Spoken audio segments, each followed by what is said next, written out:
Picture this, darling, a place far removed from the everyday. Yorkshire, not London's chaos, not the hustle and bustle of modern life, but a land humming with ancient magic, a place where the past feels very much alive. The air is thick with wild bluebells, their fragrance sweet and intoxicating. The dales a patchwork of green, a vibrant tapestry woven across the hills, stone walls winding like old secrets, whispering tales of generations past. Sunlight breaks through clouds, painting the landscape in shifting patterns of light and shadow, and the streams, becks, chatter over mossy stones, their gentle music filling the air, as if sharing whispers with the trees. Ancient beings that have witnessed centuries of change, here the veil between worlds feels thin, the boundary between reality and something more elusive blurs. You half expect to stumble upon something extraordinary, a hidden glade, a forgotten relic, or perhaps something else entirely. After the Great War, a time of immense loss and profound change, people craved hope, enchantment, a reason to believe in something beyond the harsh realities they had endured. Proof that wonder still existed, that the world held secrets and possibilities yet to be discovered. In Cottingley, a small village nestled in these dales, a place seemingly untouched by the modern world, that longing was about to spark a most peculiar story, a tale that would capture the imagination of the world. Imagine the deep woods, the heart of the Yorkshire countryside, the babbling beck, its waters cool and clear, and the sense you're not quite alone, that unseen eyes are watching from the shadows.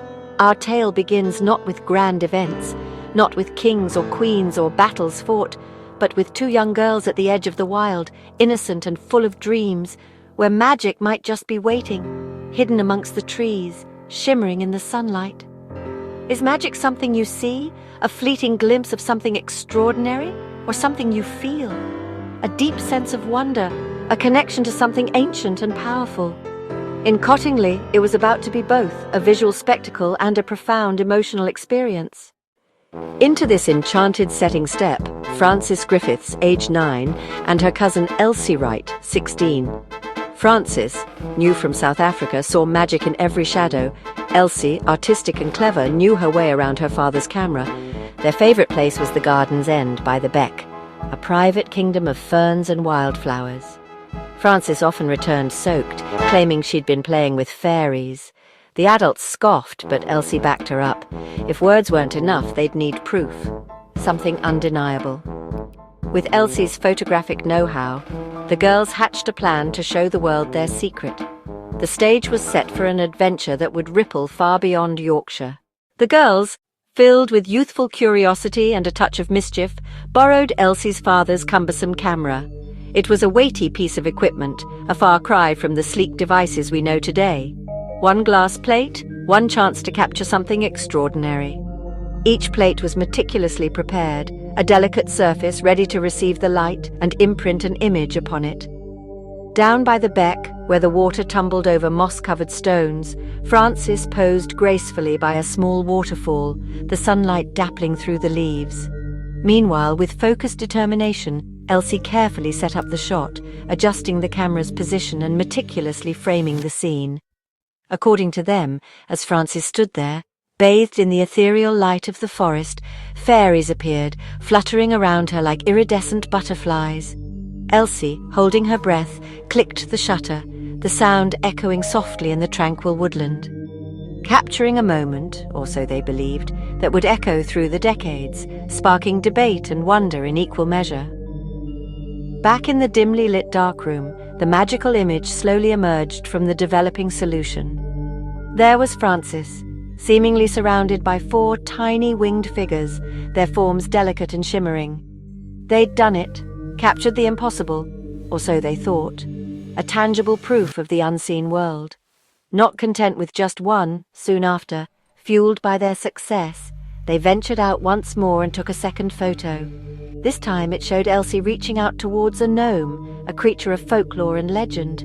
The images were undeniably ethereal, possessing a dreamlike quality that perfectly matched the popular image of fairies.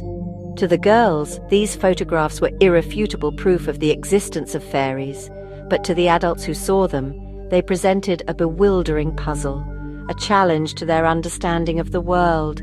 Their innocent little game had suddenly become very real, thrusting them into a world of scrutiny and debate.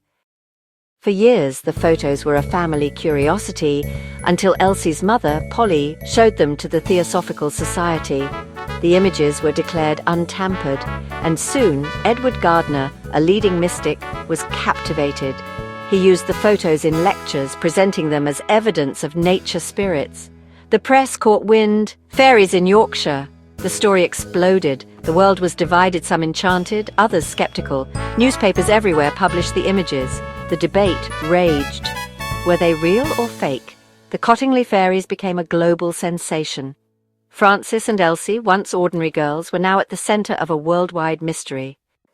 Enter Sir Arthur Conan Doyle, creator of Sherlock Holmes' logic incarnate, yet a passionate spiritualist.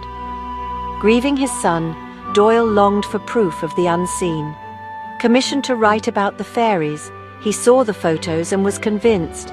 He sent the girls new cameras, hoping for more evidence, and published their story in the Strand. His endorsement gave the tale credibility and turned fairy fever into a phenomenon. Skeptics scoffed, but Doyle stood firm, defending the girls and the photos. He published a book, cementing the fairies' place in history. The debate now pitted faith against reason, wonder against logic, on a global stage. For decades, the mystery surrounding the Cottingley fairies lingered, casting a spell of intrigue over the world. The photographs, seemingly capturing ethereal beings in a tranquil English setting, sparked fervent debate and captured the imaginations of people from all walks of life. As the years passed, the girls grew up, their lives unfolding against the backdrop of a world that continued to evolve and change. The quaint English village, once the epicenter of fairy fever, slowly adapted to the passage of time. Then, in the 1980s, decades after the initial sensation, elderly Elsie and Frances finally came forward with a confession that would shake the foundations of the fairy tale. The revelation was simple, yet earth-shattering. It was a hoax. Elsie, with her artistic talent, had meticulously drawn and cut out delicate paper fairies. She then propped them up in the beck, carefully staging each scene, and with a touch of youthful ingenuity photographed them, creating the illusion of real fairies dancing in the woods. The mischievous gnome, another key figure in the fairy saga, was sculpted from clay, adding another layer to the elaborate deception. For many, the confession served as a moment of vindication. Skeptics, who had long questioned the authenticity of the photographs, felt vindicated in their doubts. But even with the confession, the story wasn't quite over.